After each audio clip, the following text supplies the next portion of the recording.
Este livro era uma das fantasias que eu há mais tempo queria ler e ia com as expectativas altíssimas.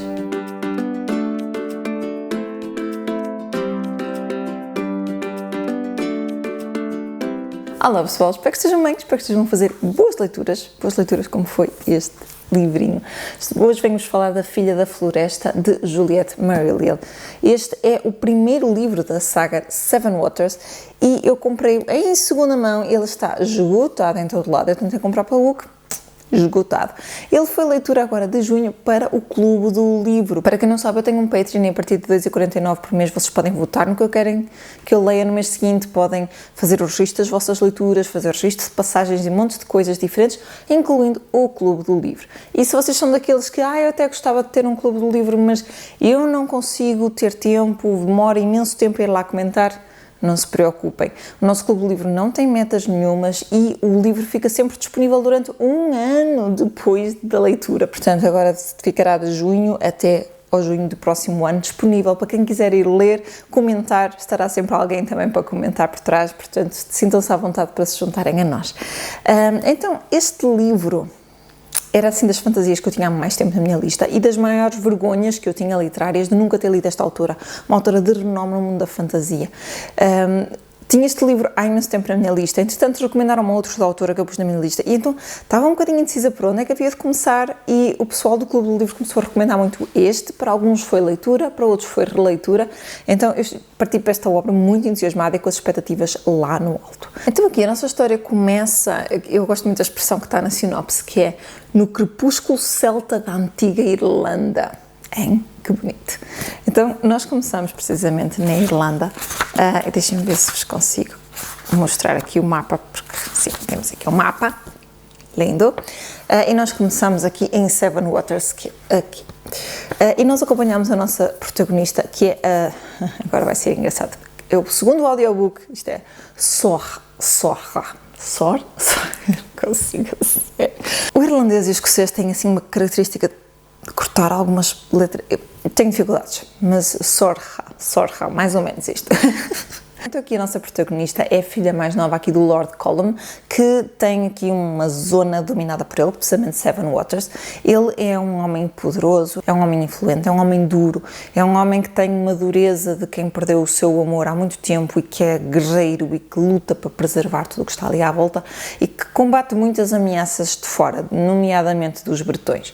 Então nós temos aqui a nossa protagonista, que é a sétima filha de um sétimo filho, deveria ter sido o sétimo filho, não é? Para preservar aquelas lendas, as tradições, mas ela nasceu rapariga, assim como a sua mãe desejava, mas a sua mãe morreu depois de a dar à luz. E então ela sempre foi criada na natureza, na floresta e criada essencialmente pelos irmãos, irmãos com quem ela tem uma ligação extremamente próxima.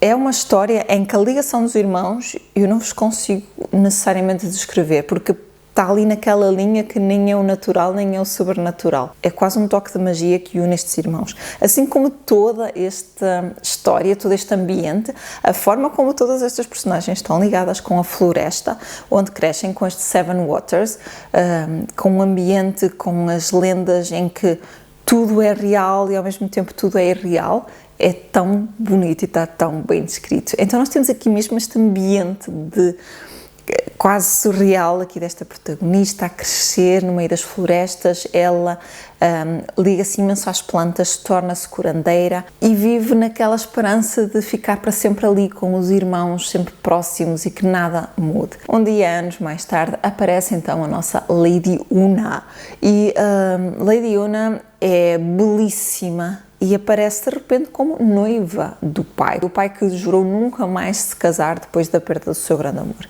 Eles obviamente que se suspeitam que se passa ali alguma coisa, até que descobrem que ela é uma poderosa feiticeira que enfeitiçou o pai e rapidamente começa a lançar os seus feitiços e o seu domínio por todo aquele reino, chamemos-lhe assim, apesar de não ser necessariamente um rei, e a Sorra e os irmãos rapidamente tentam fazer algo para a impedir e algo para a conter.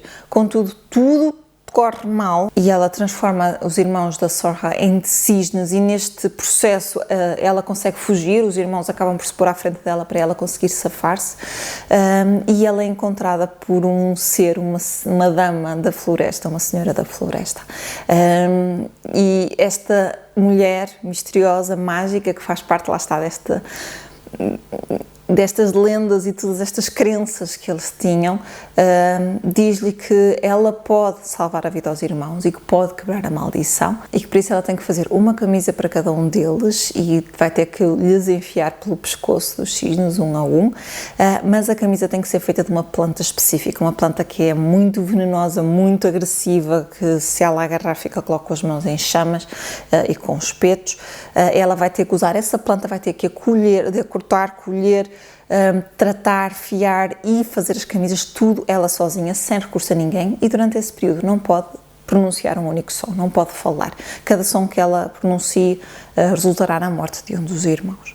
Há aqui mais alguns fatores aqui desta maldição, mas eu não vou entrar em demasiados detalhes, mas rapidamente a nossa protagonista mete mãos à obra e também rapidamente começa a perceber que a missão não é nada simples, que vai exigir tudo o que ela tem. É uma história cheia de sofrimento e de dor, uma dedicação ao limite extremo para com estes irmãos, que lá está, é quase mais do que irmãos, são quase partes todos da mesma alma, é assim uma coisa, a forma como está descrita a relação entre eles é de facto espetacular, e nós temos aqui a jornada da nossa protagonista em silêncio, tecer estas camisas e a dar tudo que tem de si, tudo. E quando pensa que já não aguenta mais, ainda acontece mais alguma coisa, e ela vai ao longo do tempo mostrando o quão forte é, e no meio deste processo, isto é algo que está na sinopse, apesar de ser algo que aconteça um bocadinho mais para a frente, ela acaba por ganhar um novo protetor, que é nada mais nada menos do que um bretão, um inimigo do povo dela. Deixem-me dizer-vos, antes de mais nada, antes de avançar muito mais nesta opinião, dizer-vos que esta é uma história fortemente inspirada, ou quase uma recontagem da lenda de Os Seis Cisnes dos Irmãos Grimm.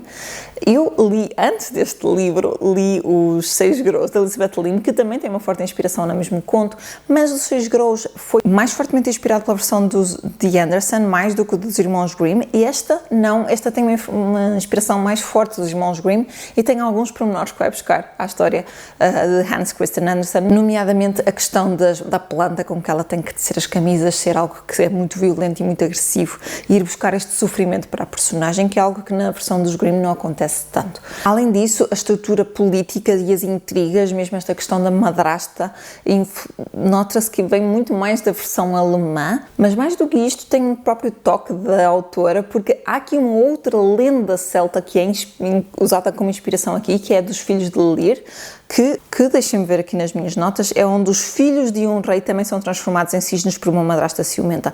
Portanto, a Juliette Marília fundiu aqui esta lenda celta irlandesa também nesta própria história, portanto, que já é de si uma recontagem de outra conto de fadas.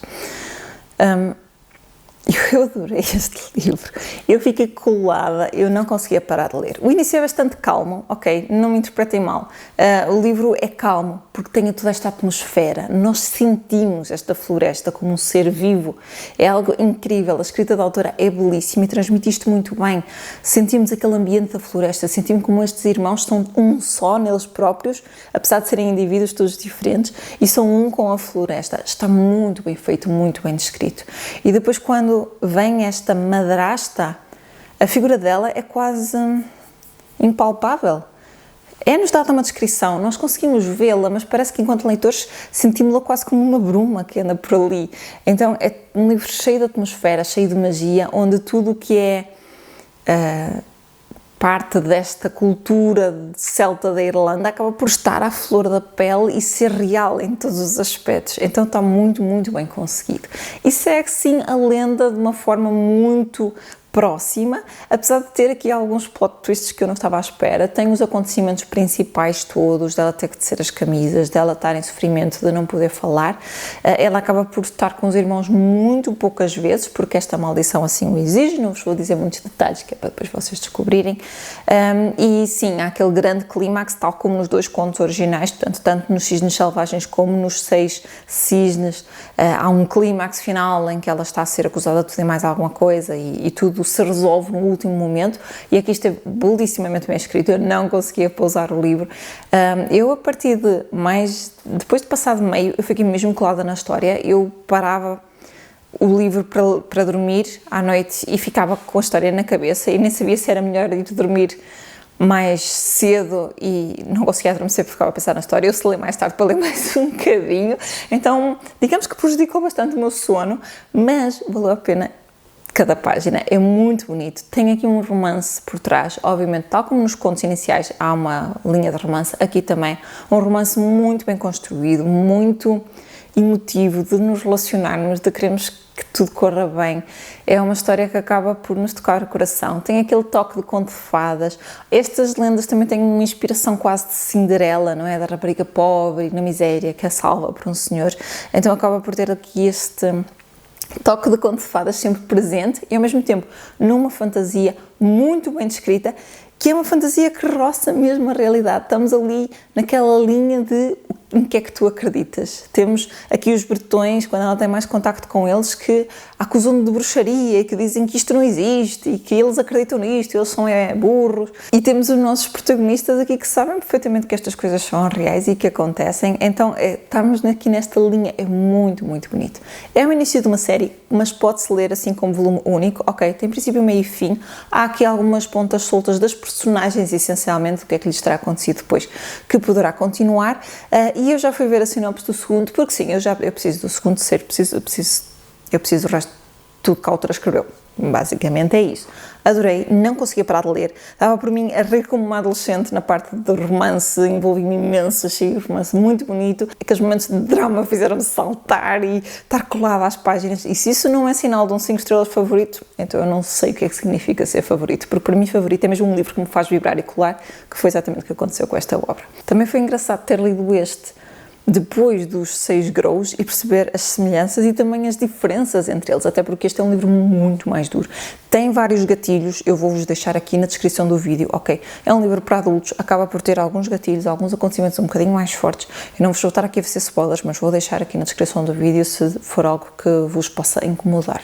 Portanto, digam-me se já leram este livro, digam-me qual é a vossa versão da lenda favorita e digam-me também se já leram as continuações e se me recomendam, se não, digam-me qual é o vosso preferido desta autora, se o próximo é pior que este, digam-me se para eu não ficar desiludida, digam-me tudo, porque eu vou embarcar nessa viagem sem sombra de dúvida. Não se esqueçam de deixarem um gosto neste vídeo, partilharem com todos os vossos amigos que são fãs de fantasia e não se esqueçam de subscrever o canal se não tiverem feito. E eu vejo a todos no próximo vídeo. Até lá, fiquem bem e boas leituras!